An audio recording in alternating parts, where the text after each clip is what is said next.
Do not change your aim, change the approach. आपकी जो M है, एम्बिशन है, उसको बदलोगे ना तो कहीं नहीं रहोगे। अक्सर लक्ष्य बदलने वाले लोग भटकते हुए मिलते हैं और उनका कोई किनारा नहीं होता है। तो इसलिए हमेशा ये चीज, आप जो भी शुरू करें एक लक्ष्य बनाएं, एक एम्बिशंस। मैंने सीखा, मेरे गुरुजी ने कहता था, मेरे बाबूजी कहते थे, और मेरे बाबूजी अभी भी कहते हैं, और मैंने अपने गुरुओं से सीखा कि बाप, लक्ष्य एक ही होना चाहिए, जिद एक ही होना चाहिए। When we are talking about aim, आपने बनाया ही क्यों अगर आपको इतना कॉन्फिडेंस नहीं था? इसीलिए रिसर्च कीजिए अपने एम को चुनने के पहले। लेकिन एक बार जो बन गया तो बढ़ चले हैं वो कदम, अब रुकेंगे नहीं।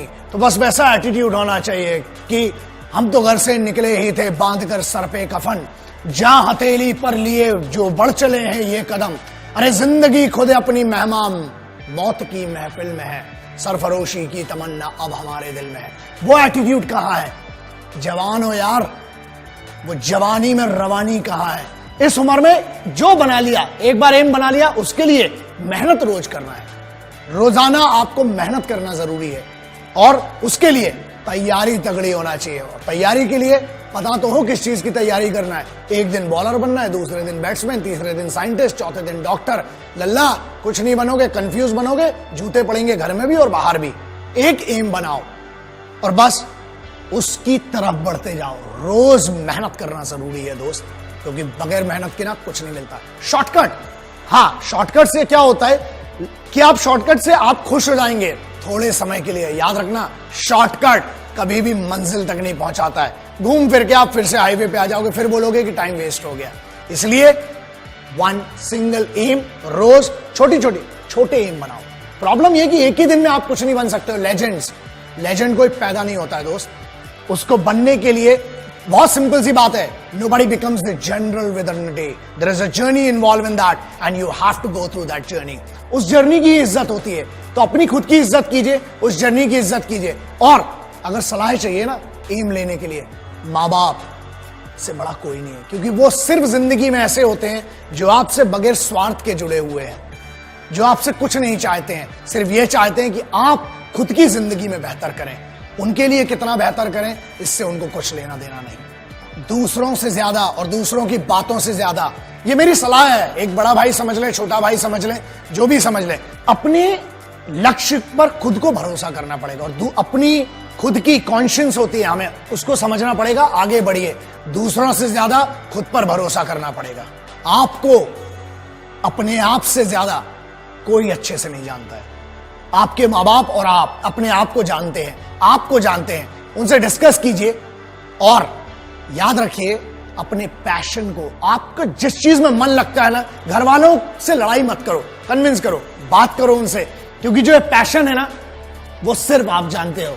और अगर आप अपने घर वालों को कन्विंस नहीं कर पा रहे हो, आपके कन्विक्शन में कमी है, आप दुनिया को क्या कन्विंस करोगे फिर? इसलिए सब अगर अग्री होंगे, आप सेम पेज पर होंगे, आपको मदद चाहिए, इमोशनल सपोर्ट चाहिए अपने घर वालों का, और वो मिलेगा। बस अपने पैशन को अपनी जिंदगी में बदलो। मुझे पता है इस चीज को, क्योंकि मैंने जितने लेजेंड से मिला हूं, सब में दो चीजें कॉमन थी। पहला, उन्हें हमेशा से वही बनना था, आज वो जहां पर हैं, उनने अपने रूट्स नहीं बदले। दूसरा, उन सब में एक चीज बहुत कॉमन थी, वो सभी बहुत डिसिप्लिन लोग थे और रोजाना वो अपनी छोटी छोटी मेहनत करते थे उस लक्ष्य की तरफ बढ़ने के लिए। इसलिए ट्रेनिंग करना बहुत जरूरी है। और स्टे फोकस कैसे रहेंगे? सिंपल है, आंख बंद करके ध्यान करने से कुछ नहीं होता। बाबा बन जाओगे तिलक लगा के। सॉरी, मैं किसी रिलीजन की बात नहीं कर रहा हूं, लेकिन पीर फकीर हो, बाबा बनने से कुछ नहीं होने वाला। यार सिविलाइज्ड हो, यहां पर हो, आपके माँ बाप के साथ रहकर फोकस रहो ना। रोजाना आपको अपने आप के लिए 8 घंटे देना है, बस, इससे ज्यादा कुछ नहीं देना है। सोचो, अपने आप को एनालिसिस करना पड़ेगा आपको, अपनी एनर्जी को चैनलाइज कीजिए, बस पैशन में लगाइए, फिर देखिए मजा क्या आता है। एक शिकायत बड़ी कॉमन सी है कि टाइम कम पड़ जाता है। दुनिया में जितने बड़े लोग हुए हैं ना, 24 घंटे ही थे सबके पास, 32 घंटे, 36 घंटे और 40 घंटे। 40 घंटे वाले आदमी से मैं तो मिला नहीं। तो ठीक है, आपको टाइम मैनेजमेंट करना पड़ेगा। ठीक है, आप जितने बजे उठते हैं वो आपकी इंडिविजुअल चॉइस है। आप रात को 2 बजे सोते हो, आप 2 बजे उठते हो, ठीक है, दैट इज बैड।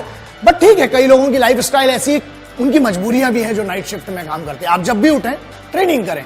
दूसरा, एक बहुत सिंपल सी चीज है, जब ट्रैफिक होता है ना तो हॉर्न बजाने से कुछ नहीं होने वाला, और ना आप उड़ के जा सकते हो। स्पाइडर में ना असल में नहीं होते दोस्त, और अगर उड़ के जाओगे तो चालान भी लगेगा, पिटाई भी पड़ेगी।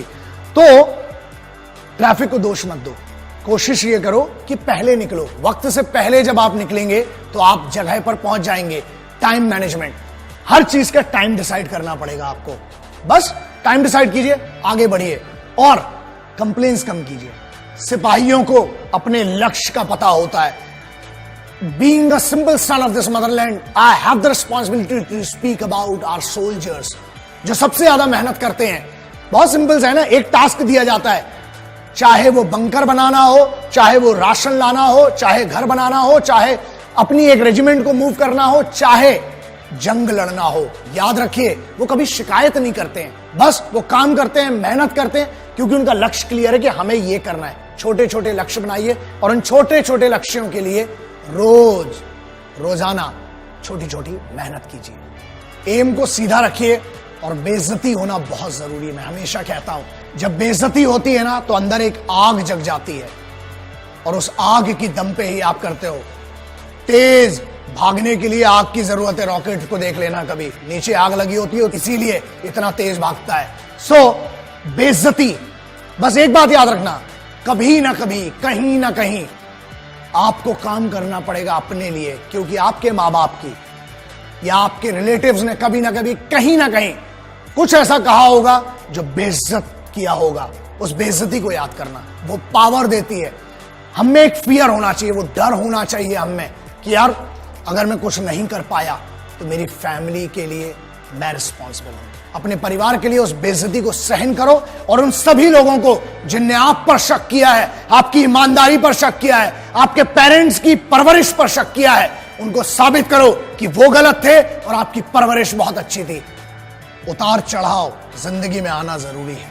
हमारे यहां कहीं पढ़ा था कि हार्ट बीट जो है ना वो भी ऐसी चलती है, तो डरो मत उससे, धीरे धीरे हमें चलना है। मैंने एक ट्रक के पीछे बहुत सालों पहले पढ़ा था कि धीरे धीरे चलेंगे तो बार बार मिलेंगे, और अगर बहुत तेज चलेंगे तो हरिद्वार मिलेंगे।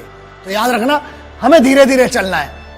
और पहले मंडे आता है, फिर ट्यूसडे आता है, फिर दिन चलते हैं। डायरेक्ट संडे नहीं आता। हल्की हवा चलती है, उससे नींद आ जाती है पंखे की हवा में, ठीक है, लेकिन बहुत तेज हवा चलती है ना तो तूफान में घर भी उड़ा ले जाती है। इसलिए छोटी छोटी मेहनत करेंगे, छोटे छोटे एम बनाएंगे।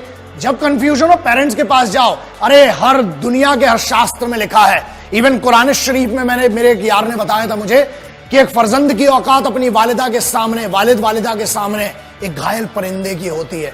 पैरों में जन्नत बताई गई है। हर धर्म कहता है कि अपने माँ बाप के पास जाके सरेंडर कर दो, कोई भी प्रॉब्लम हो। मैं अगर आज आपके सामने खड़ा हूं ना तो ये मेरे बाबूजी हैं, ये मेरी माँ है, सिर्फ उनके कारण ही खड़ा हूं, और उनकी वो परवरिश है, उनकी वो छोटी छोटी चीजें हैं, वो याद रखता हूं। कोशिश करता हूं कि मेरे उस एक्सपीरियंस से शायद आपका भला हो पाए।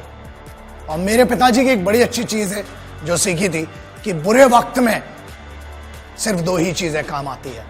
पहला, अपने ही बाजुओं की ताकत, और दूसरा अपनी ही अकल। इसलिए मतलब क्या है इसका मतलब यह है कि आपको अपना फिजिकल, अपना बॉडी भी ट्रेन करना है, अपना माइंड भी ट्रेन करना है। और ये वो चीजें हैं जो कंप्यूटर पर बैठकर नहीं हो सकती है दोस्त। धूप में जाना पड़ेगा। पूरी जनरेशन को 93% अर्बन कल्चर में विटामिन डी डेफिशिएंसी है। क्यों? क्योंकि धूप नहीं मिलती है। नेचर दुनिया का सबसे बड़ा गुरु है, तो जाइए जरा, उसका भी मजा लीजिए। और जब आप ट्रेंड होंगे ना लक्ष्य के लिए, एक बात बताइए, आप बहुत सक्सेसफुल बन गए, उसके बाद क्या करेंगे अगर उस सक्सेस को एंजॉय नहीं कर पाए तो? इसलिए सक्सेसफुल बनना, सक्सेस के मायने सबके लिए अलग हैं दोस्तों। मेरे लिए यह है कि एक गरीब बच्चे की मैं मदद कर पाऊं, कुछ लोगों की अपने ज्ञान से, या जो भी मुझे छोटा सा लिटिल माइक्रो नॉलेज जिसको मैं कहता हूं, उससे कभी किसी की मदद कर पाऊं। यह है मेरा लक्ष्य। बहुत सिंपल है कि मुझे दो चीजें करना है और जो मेरी जिद है और मैं करके रहूंगा। पहला, भारत में हर महिला को आत्मरक्षा, सर्वाइवल टैक्टिक्स आना जरूरी है और कंपलसरी होना चाहिए। Karate, judo, taekwondo, martial arts की बात नहीं कर रहा हूं, मैं बात कर रहा हूं survival tactics, how to use available accessories और उसका उपयोग करके बचना कैसा। हर महिला को आना चाहिए, हर बच्ची को इंडिया में आना चाहिए। दूसरा, 1.5 साल की मिलिट्री ट्रेनिंग कंपलसरी। जो जय हिंद, वंदे मातरम, इंकलाब जिंदाबाद, भारत माता की जय।